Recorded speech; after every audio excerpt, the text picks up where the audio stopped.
Fasting can be challenging for kids, but with the right guidance, patience, and encouragement, they can slowly learn to love and appreciate Ramadan. But how do we help young children understand its significance? Should kids fast? How can we prepare them for this sacred month? Parents should involve their children in decorating the home with colorful lights, lanterns, and Islamic designs to make more Ramadan environment. Islam does not require young children to fast until they reach teenage. However, introducing them to fasting gradually helps them develop a love for it. Kids are eager to enjoy delicious traditional foods and sweets that are only available during Ramadan.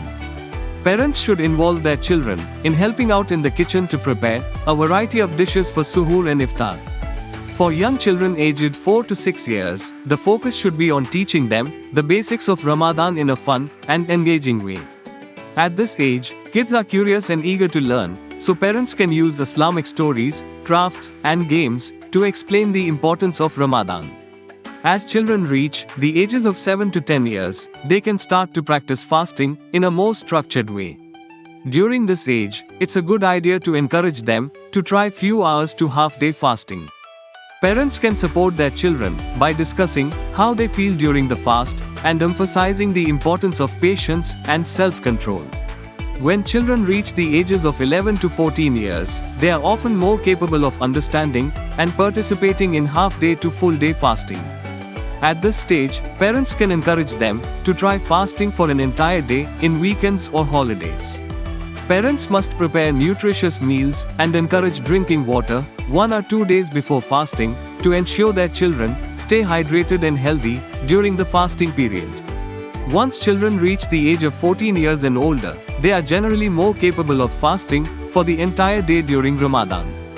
Parents should encourage them to fast regularly, but it's important not to pressure them to fast every day for the whole month until they reach habitual or adulthood. Supporting them positively can help build their confidence and strengthen their connection to this important practice. Preparing kids for fasting is not just about hunger. It's about teaching them love, patience, and gratitude. Start with small steps, make it fun and engaging, and most importantly, always praise their efforts. We hope this video clarifies your doubts. If you have any further questions, please feel free to leave your comments below. Don't forget to like this video, subscribe to the channel for Mankind for more informative contents, and share it with your friends and family. May Allah bless you all.